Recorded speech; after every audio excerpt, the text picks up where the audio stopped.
வணக்கம். தமிழ் ஃபுட் கார்னரில் இன்றைக்கி வாழைக்காய் 65 பண்ண போகிறோம். இது ஒரு சூப்பரான சைட் டிஷ். 2 வாழைக்காய் எடுத்து வச்சுருக்கேன். 2 வாழைக்காயையும் காம்பு பகுதியையும் நுனி பகுதியையும் கட் பண்ணிவிட்டு இந்த குக்கரில் வச்சுட்டு முங்குற அளவுக்கு தண்ணி சேர்த்து மூடி போட்டு ஸ்டீம் வந்ததுக்கப்புறமா வெயிட் போட்டு மீடியம் ஃப்ளேமில் ஒரே ஒரு விசில் மட்டும் வேக வச்சு எடுத்துக்கலாம். ஒரு விசில் வந்துருச்சு. ஒரு விசில் மட்டும் வேக வச்சுக்கணும். ஒரு விசிலுக்கு மேலே வேக வச்சோம்னா வாழைக்காய் குழஞ்சி போயிடும். இப்போது எடுத்து வெளியில் வச்சுட்டு இது நல்லா ஆறுனதுக்கப்புறமா தோலை உரித்து வச்சுக்கலாம். 2 வாழைக்காயில் உள்ள தோலையும் உரிச்சாச்சு. இப்போ இதை சதுர சதுர துண்டுகளாக கட் பண்ணிக்கலாம்.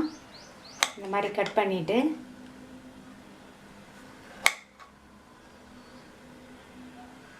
எல்லா வாழைக்காயும் இதே மாதிரி கட் பண்ணிக்கலாம். தோல் சீவின வாழைக்காவை இந்த மாதிரி சதுர சதுர துண்டுகளாக கட் பண்ணி வச்சுக்கோங்க. இந்த பாத்திரத்தில் 2 டேபிள் ஸ்பூன் அரிசி மாவு, 2 டேபிள் ஸ்பூன் சோள மாவு, 1/2 டேபிள் ஸ்பூன் மைதா மாவு, இது கூட ஒரு பிஞ்ச் மஞ்சள் தூள், 2 டீஸ்பூன் தனி மிளகாத்தூள், 1/4 டீஸ்பூன் மிளகுத்தூள், 1/4 டீஸ்பூன் கரம் மசாலா தூள், 1/4 டீஸ்பூனில் பாதி சீரகத்தூள், கொஞ்சமாக பெருங்காய பவுடர், 1/2 டேபிள் ஸ்பூன் இஞ்சி பூண்டு பேஸ்ட், இதுக்கு தேவையான அளவு உப்பு, கொஞ்சமாக லெமன் ஜூஸ்.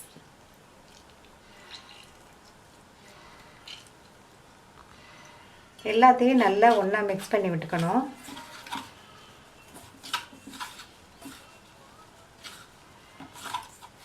இதில் தண்ணி நிறைய ஊற்றிடாமல் கொஞ்சமாக ஊற்றி மறுபடியும் கலந்துக்கலாம்.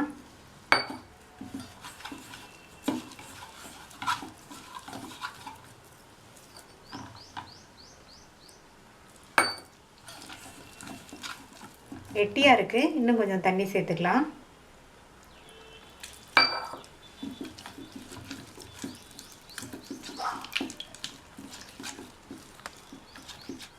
கொஞ்சம் கொஞ்சமாக தண்ணி சேர்த்து இந்த கன்சிஸ்டன்சிக்கு வர மாதிரி மிக்ஸ் பண்ணிக்கோங்க. இது கூட கட் பண்ணி வச்ச வாழைக்காவை சேர்த்துட்டு நல்லா எல்லாத்தையும் ஒன்றா மிக்ஸ் பண்ணி விட்டுறணும்.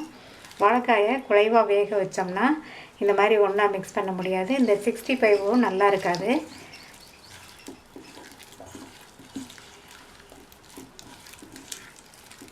நல்லா இந்த மாதிரி எல்லா வாழைக்காலையும் இந்த மசால் கோட்டாகிற மாதிரி இந்த மாதிரி நல்லா கலந்து விட்டுருங்க.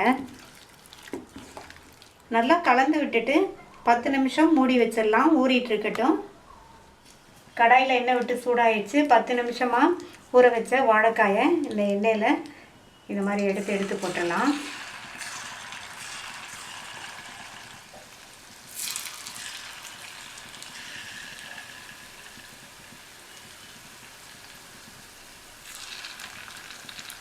போட்டதுக்கப்புறமா ஸ்டவ்வோட ஃப்ளேமை குறைச்சி வச்சுக்கோங்க. கூட வச்சிங்கன்னா இந்த மசாலாலாம் மேலே கருகின மாதிரி இருக்கும். அதே மாதிரி ஒன்று போலையும் வெந்து கிறிஸ்பாக இருக்காது. இந்த மாதிரி வச்சுக்கோங்க. வாழைக்காய் துண்டுகளை சேர்த்ததுக்கப்புறமா உடனே பரட்டி விடாதீங்க. ஒரு நிமிஷம் அப்படியே விட்டுட்டு அதுக்கப்புறமா பரட்டி விடணும். ரொம்ப முக்கியம். ஸ்டவ்வோட தீயை குறைச்சி வச்சு தான் நம்ம இந்த 65 போட்டு எடுக்கணும். இப்போ பரட்டி விட்டுக்கலாம். ஒரு நிமிஷம் ஆயிடுச்சு.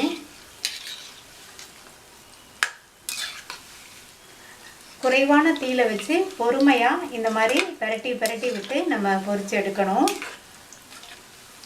இந்த வாழைக்காய் 65 எல்லா வகை சாதத்துக்கும் சைட் டிஷ்ஷாக வச்சுக்கலாம். அது தவிர நம்ம நேரடியாக ஸ்நாக்காகவும் சாப்பிட்லாம். வாழைக்காய் பிடிக்காதவங்களுக்கு கூட இந்த வாழைக்காய் 65 ரொம்ப ரொம்ப பிடிக்கும். சாப்பிட்றதுக்கும் நான்வெஜ் டேஸ்ட்லேயே இருக்கும். இப்போ நல்லா கிறிஸ்பாக வெந்துருச்சு, எடுத்துடலாம்.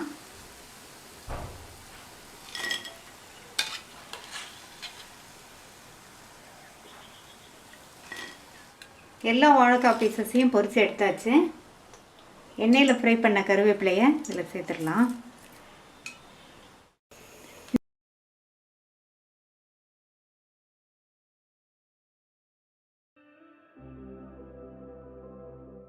3 வாழைக்காயை காம்பையும் நுனிப்பகுதியும் கட் பண்ணிவிட்டு தோல் சீவி எடுத்து வச்சுருக்கேன். இதை இப்போ கட் பண்ணிடலாம். நீல வாக்கில் கட் பண்ணிக்கலாம். ஃபஸ்ட்டு 2ஆக கட் பண்ணிவிட்டு அதுக்கப்புறமா கட் பண்ணணும். பஜ்ஜிக்கு கட் பண்ணுற மாதிரி மெல்லிஸாக கட் பண்ணக்கூடாது, கொஞ்சம் திக்காகவே கட் பண்ணிக்கணும்.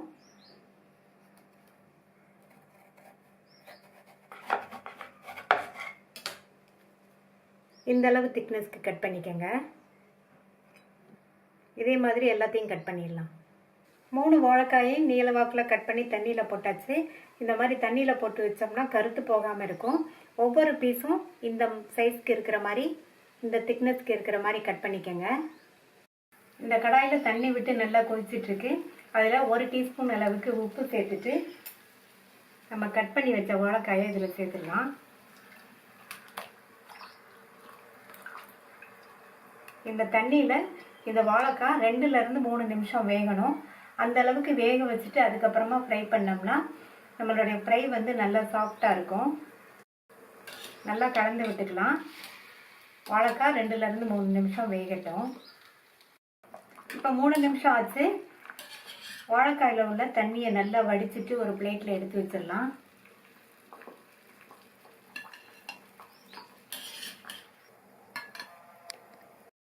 இந்த மிக்ஸி ஜாரில் 5-6 பூண்டு, 1 இன்ச் அளவுள்ள இஞ்சி தோல் சீவி கட் பண்ணது, 2 டீஸ்பூன் தனி மிளகாத்தூள்,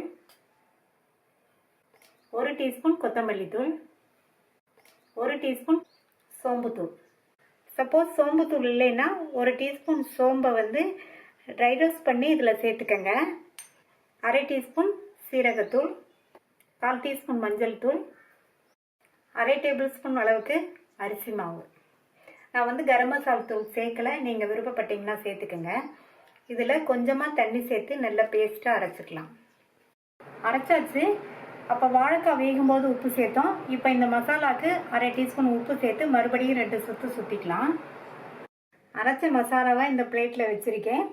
வேக வச்ச பீஸ் ஒவ்வொன்றா எடுத்து இந்த மசாலாவை கோட் பண்ணி வச்சிடலாம்.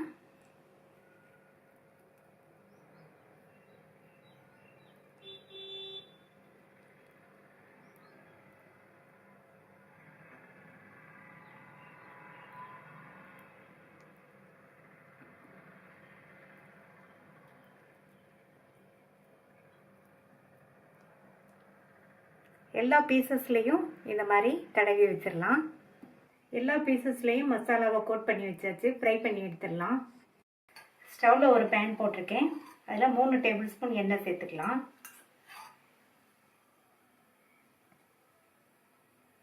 எண்ணெய் சூடாயிடுச்சு. ஒவ்வொரு பீஸாக எடுத்து இந்த பேனில் சேர்த்துடலாம்.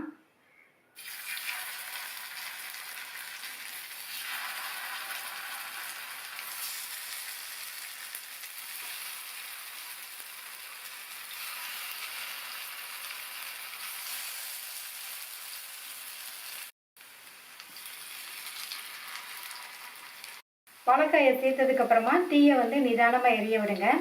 ஒரு சைடு வெந்ததுக்கு அப்புறமா பிரட்டி போட்டுக்கலாம். ஒவ்வொரு பீஸாக பிரட்டி போட்டுக்கலாம்.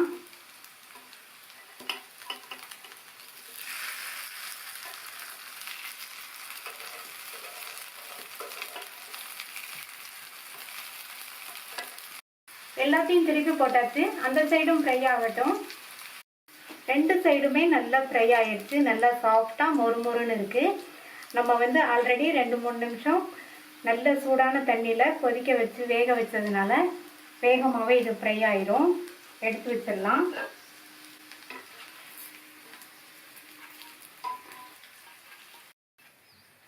சூப்பராக நல்லா டேஸ்ட்டாக கமகமன்னு வாழைக்காய் ஃப்ரை ரெடி ஆயிடுச்சு. மீதி உள்ளதே இதே மாதிரி போட்டு எடுத்துடலாம். அதே பேன்லேயே கொஞ்சமாக கருவேப்பிலை இலைகளை வறுத்துட்டு இந்த மாதிரி சேர்த்துக்கலாம் கார்னிஷிங்க்கு.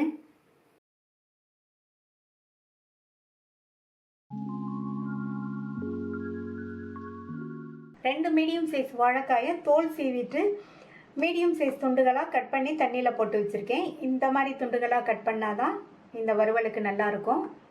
அதே மாதிரி தண்ணியில் கட் பண்ணி போடணும், இல்லைன்னா வாழைக்காய் கருத்து போயிடும். கொஞ்சம் கூட தண்ணி இல்லாமல் இந்த மாதிரி கம்ப்ளீட்டாக வடிச்சிட்டு இதில் 1/4 டீஸ்பூன் உப்பு, 1/4 டீஸ்பூன் மிளகாத்தூள் சேர்த்துட்டு நல்லா மிளகாத்தூளும் உப்பும் இந்த மாதிரி மிக்ஸ் ஆகிற மாதிரி நல்லா கலந்து விட்டுக்கணும். நல்லா கலந்து விட்டாச்சு. இப்போ இதை எண்ணெயில் பொரித்து எடுத்துடலாம். இந்த கடாயில் வாழைக்காயை பொரிக்கிறதுக்கு தேவையான அளவு எண்ணெய் சூடாயிடுச்சு. வாழைக்காயை இதில் கொஞ்சம் கொஞ்சமாக சேர்த்து பொரித்து எடுத்துக்கணும். பரட்டி விட்டு கோல்டன் ப்ரௌனாக வர வரைக்கும் பொரித்து எடுத்துக்கலாம். வாழைக்காயை இந்த மாதிரி உப்பு மிளகாத்தூளில் கலந்து அதுக்கப்புறமா எண்ணெயில் பொரிச்சிட்டு இந்த வறுவல் பண்ணோம்னா டேஸ்ட் ரொம்ப சூப்பராக இருக்கும். வாழைக்காய் எண்ணெயிலேயே வறுபட்டு நல்ல கோல்டன் ப்ரௌனாக வந்துருச்சு. இந்த அளவுக்கு வறுத்துக்கணும். இதை எடுத்து தனியாக ஒரு பிளேட்டில் வச்சுட்டு மீதி உள்ள வாழைக்காயும் இதே மாதிரி போட்டு பொரிச்சு எடுத்துக்கணும்.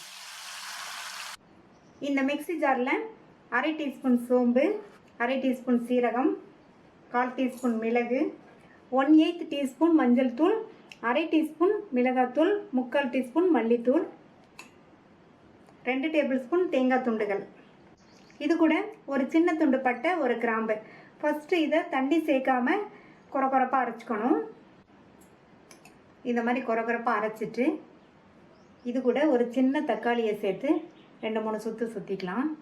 இந்த கடாயில் வாழைக்காய் பொரிச்ச எண்ணெயிலேருந்து 1/2 டேபிள் ஸ்பூன் எண்ணெய் சேர்த்துருக்கேன். எண்ணெய் சூடாயிடுச்சு. அதில் 1/2 டீஸ்பூன் கடுகு, 1/4 டீஸ்பூன் சோம்பு சேர்த்துருக்கேன். கருவேப்பிலை, ஒரு மீடியம் சைஸ் வெங்காயம் கட் பண்ணது. வெங்காயத்தை லைட்டாக வதக்கி விட்டுக்கணும்.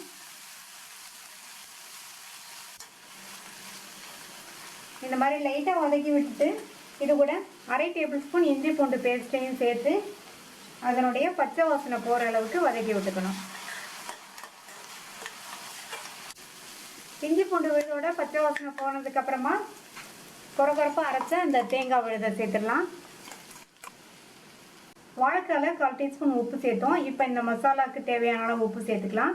1/4 டீஸ்பூனுக்கு கொஞ்சம் கூட உப்பு சேர்த்துருக்கேன். இது கூட கொஞ்சமாக தண்ணி சேர்த்து நல்லா ஒரு தடவை மிக்ஸ் பண்ணி விட்டுக்கணும். மிக்ஸ் பண்ணி விட்டுட்டு இதனுடைய பச்சை வாசனை போகிற அளவுக்கு ஒரு 2-3 நிமிஷம் இருக்கட்டும். மசாலாவில் உப்பு கொஞ்சம் கம்மியாக இருக்குது. இன்னும் கொஞ்சம் உப்பு சேர்த்துக்கிறேன். நீங்களும் செக் பண்ணி தேவைப்படுற அளவு சேர்த்துக்கங்க.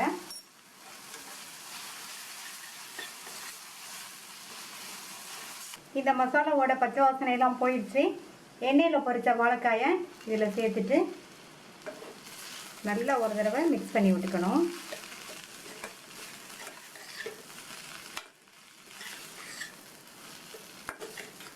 வாழைக்காய் நல்லா மசாலாவோட மிக்ஸ் ஆகிற மாதிரி நல்லா கலந்து விட்டாச்சு. மூடி வச்சிடலாம்.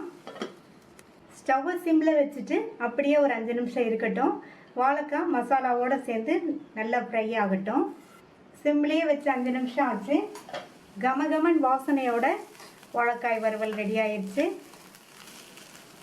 இந்த வாழைக்காய் வறுவல் கல்யாண வீட்டில் வைக்கிற மாதிரியே அதே டேஸ்ட்லேயே ரொம்ப சூப்பராக இருக்கும். ஸ்டவ் ஆஃப் பண்ணிடலாம்.